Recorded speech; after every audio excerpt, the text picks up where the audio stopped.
Greetings. Just saw in the headlines that Mr. Danny Masterson got written out of the show. Better late than never. I really, I don't wish any, ill will towards anyone in their career, but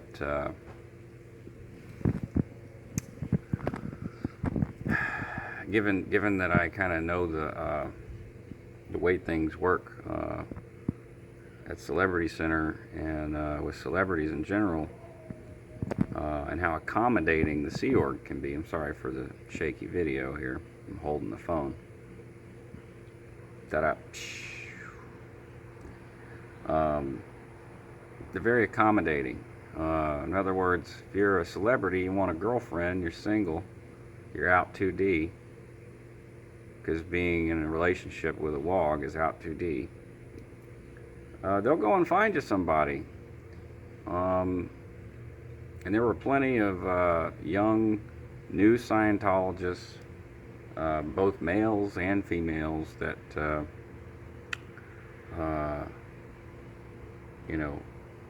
Sea Org members were happy to accommodate people with. And I don't want to say, I got to be careful how I say this, because I never witnessed pimping per se, but that is that's what it seemed like. That's what it seemed like, except there was no exchange of money. And you look at that story about the girl that was being groomed to be Tom Cruise's girlfriend. That doesn't happen with just Tom Cruise. Marcus Coloma was encouraged to date certain in-ethics members of the church. Sometimes staff members were suggested.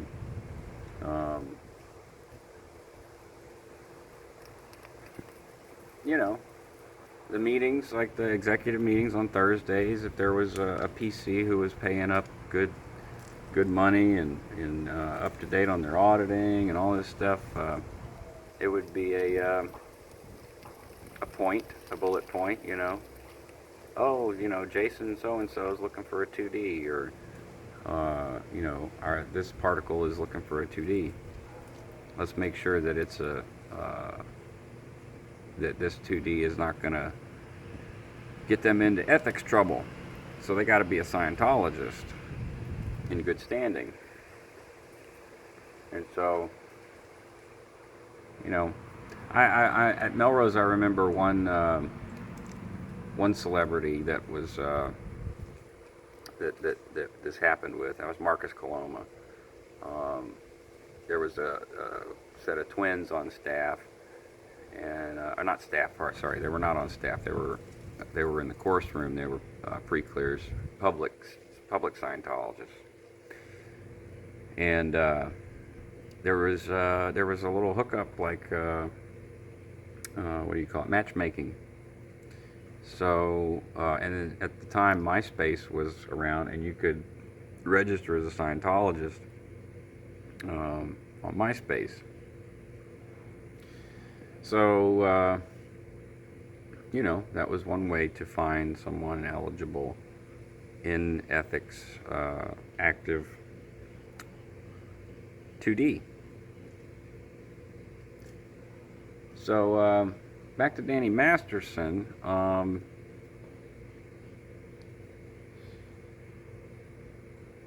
In that 70s show,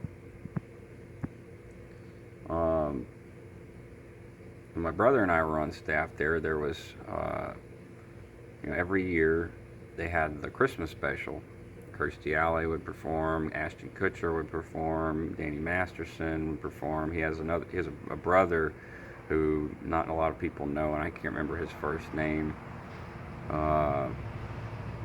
And some other celebrities, depending on what their schedule was like, would perform at the Christmas special. not a far stretch for me to imagine that if Danny Masterson wanted a 2D, that he had multiple selections and he could go between them freely and date freely. Sort of just, I don't know, open relationships, kind of, I would imagine. Do you like this one? Oh, no, not really. Do you like this one? No, no, no. Maybe I like this one now. Maybe I like this other one. And as a celebrity,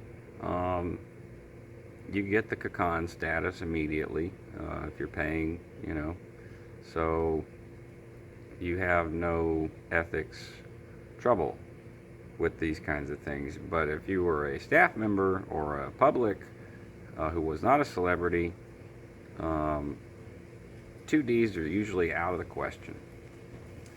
2Ds cause problems. 2Ds ask questions, especially if they're non-Scientologists. So,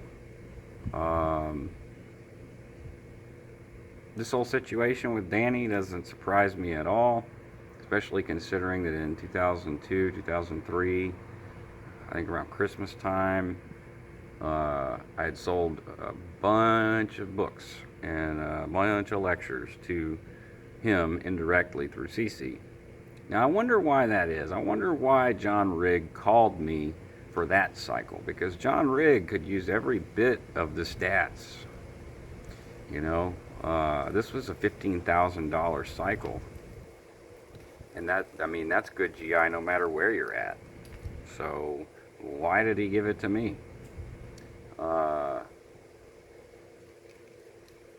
Was it because the DSA at CC, or the HCO at CC, or the HGC at CC would have seen that on his account, and then he would have been in trouble with ethics, more so than he already was, and there were int terminals that were handling it, so they didn't want that to, I don't know, I'm just saying these are possibilities. Like, you don't just give away 15 grand in GI. I'm sorry, John liked me a lot, John Rigg liked me a lot, but when it comes down to your stats, it doesn't matter how much you like somebody. You're not giving away 15 grand in GI, because that'll earn you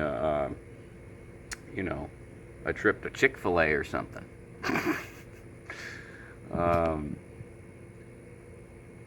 I joke, but it's serious. You don't give away $15,000 in GI, no matter where you're at. And that was a lot. That covered my ass for a good month, or maybe a week.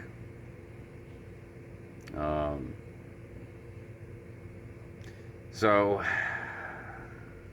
yeah, good job, Netflix. You're a little late, considering you fired a AAA star for an accusation immediately. And but I don't blame you, Netflix, because you probably have been inundated with legal crap, and had your lawyers thoroughly vet this whole thing, make sure that you weren't going to be get your ass caught in a frying pan with Scientology lawyers. And despite what people think, recruitment is still happening. People are still getting into this cult. So that's my short video for today. A little congratulatory message to Netflix and to everyone out there who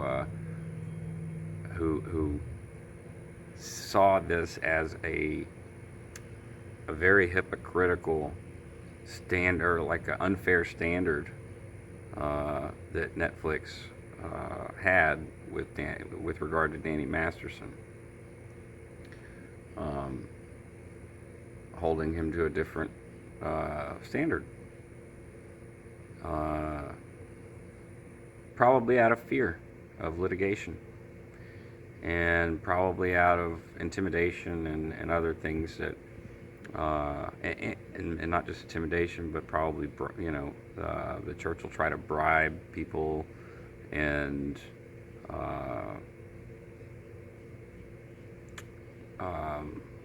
yeah, sweeten the pot.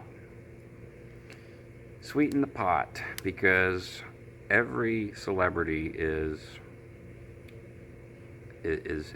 a way to someone's heart and mind,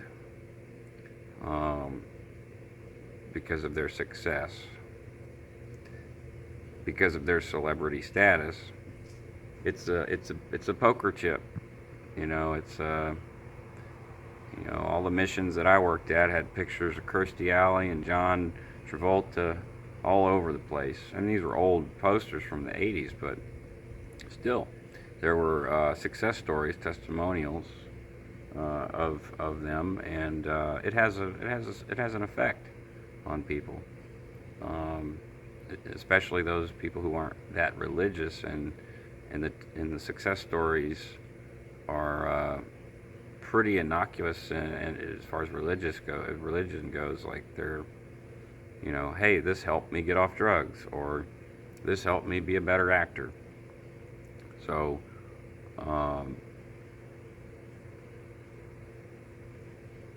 I was very happy to see that in the news when I opened up my Google on my phone a while ago. Today I went and got signed up for Medicaid, so within a month I should be able to go see a neurologist. As of right now, I'm using my cane to get around. It's a homemade cane, by the way. It looks like an alligator or fish of some kind. It's a pine knot. You can see the knot right there. There's another knot here.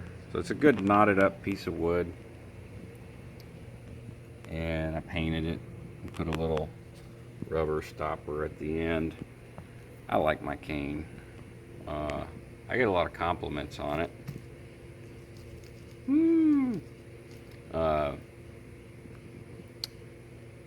I have another cane that's bamboo.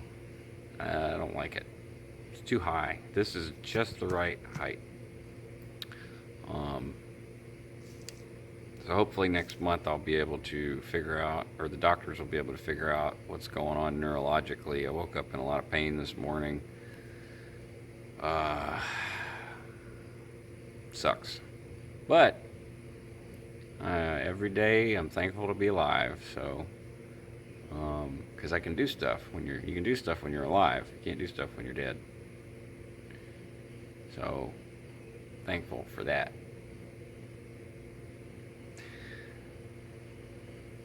Hope you guys have an awesome day. Bye-bye now.